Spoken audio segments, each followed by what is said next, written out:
Alright, so lemon caper cod. We're gonna make a little rice with this too, but first of all, the star of the dish here is some beautiful cod fillet. I split this up, it was a pound. We're gonna do 2 half-pound portions each. Patted them dry, but we're gonna salt them and let them sit for 5 or 10 minutes just to pull out a little extra moisture. So just throw those to the side, and now let's take care of the rice. Always spill it all over the place first though. We're gonna just nicely rinse it. You wanna just rinse it till it starts running fairly clear. I rinsed it here for about a minute. You could do it any way you know. It's just easy for me to throw it in a bowl. I know this isn't the prettiest way to do it or the easiest. And then we're gonna throw that into a bowl, and the instructions on this pack were 1 3/4 cup liquid for that amount of rice, which was 1 cup.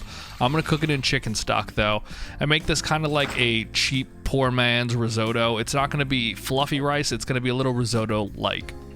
I'm also going to throw some zucchini in it, so we're going to tip and tail those like I usually do, and then I'm going to cut it into halves, and then each half I'm going to cut into thirds, so we're using sixths here.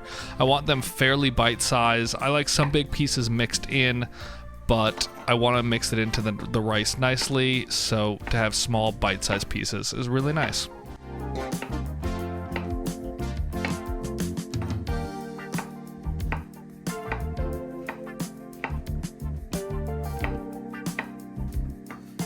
Once you got those out of the way, then we're gonna need the lemon juice for the lemon caper sauce. So we're gonna have 2 lemons and juice those into a small container and just put that to the side for the time being. If you get seeds in there, it's totally fine. We're gonna pull those out as we pour this into the pan, so don't worry about that at this moment. Also, if you get it all over your board, that's totally fine. It makes it smell nice, and it cleans it up a little bit too from the acidity, so totally nice. Get it all over the place like I'm doing.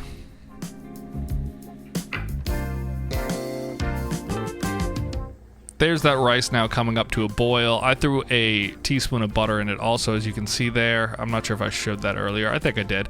But just mix that up, throw the lid onto it, and let that sit for 15 minutes. At this point, I'm also going to get some capers ready. I like to take them out, put them into the glass jar, add a little bit of the liquid in there, but then I like to, instead of chopping them sometimes, crush them up against the side. It leaves some whole, it leaves the rest kind of smushed. It's a really nice textural kind of thing, and it's super easy to do.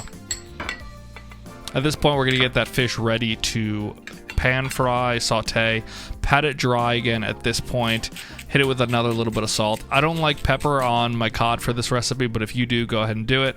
Get a little bit of oil into the pan, get that nice and hot.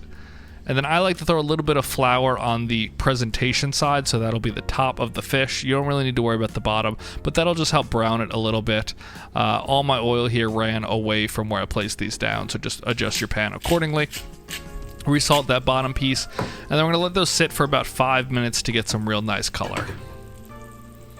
At the same time, get some other oil into another saute pan, and let's get that zucchini on and cooking. You just want to salt this, pepper it real nicely, and then we're going to let these brown slowly while we do everything else.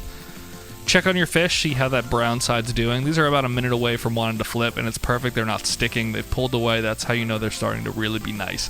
The flour helps with that too. At this point, they were ready to flip. I like to use another, tong, or in this case a spatula, just to help flip them. The cod is super flaky and it will break on you as you flip, so just to make life easier, try to use basically the 2-hand equivalent of cooking utensils. Make sure as these cook down a little bit, there's more space available, everything is getting some nice surface space. Then, after that cod's been face down for about a minute, I like to pull it out, and we're going to throw this into an oven at 375 for about 10 minutes.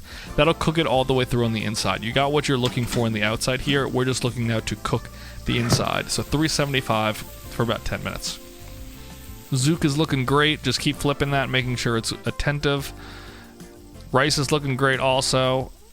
We're ready to make the pan sauce, or the lemon caper. It's really a pan sauce if you think about it. First off, just add a little more oil. Then we're going to throw in those capers. Pan was definitely too hot here, so I lifted up for a second just to get it off the heat. That's exactly what you're looking for there. You just want them kind of simmering away for a minute or two, and then throw in that lemon juice. As you can see here, you'll see when they're seeds. You can just catch them. Don't let them get into the sauce. If they do, it's also not the end of the world. squeeze out some of those extra lemons that you have on the side there. Make sure you get everything out of it, and then we're gonna let that reduce a little bit. Then I'm gonna add a little bit of sesame oil here into the rice. I think it gives it a nice little bit of taste.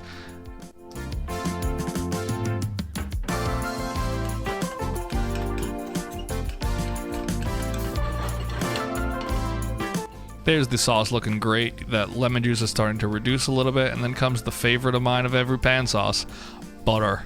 Mount this thing. This is right around 3 to 4 tablespoons worth of butter. This is a very buttery sauce. It's a lemon butter caper sauce. Mix that up. Turn the heat down at this point because you really don't want it to separate. It doesn't break easily, but it can. And that's exactly what you're looking for there. I'm going to put a few tablespoons of that into the rice, as well as throw in a bunch of zucchini, and then mix that all together. It was looking a little tight here on me, so I'm just going to give it a squirt of the olive oil I had on the side. And that's a very easy side for a fish. It's delicious and it's simple. At this point, we're going to plate this all up. This was, 20 minutes worth of work, not even. Take a real nice piece of filet. Also, my plating skills here, again, not great. Once you get that fish on, make a little room here on the side for that wonderful zucchini mix. Any zucchinis you have left, I had extra, so I'm going to just plate those separately. And then top it with that absolutely beautiful sauce. I turned the heat briefly back on here, just because it started to look a little cold while I was preparing the rest. And then that's exactly what you're looking for. Just pour it over. It shouldn't be too loose, but it also shouldn't be super thick. That's exactly what you want, and this is absolutely delicious. It's acidic, it's bright, it's buttery. The fish is delicious. Give this a try. You will absolutely love it.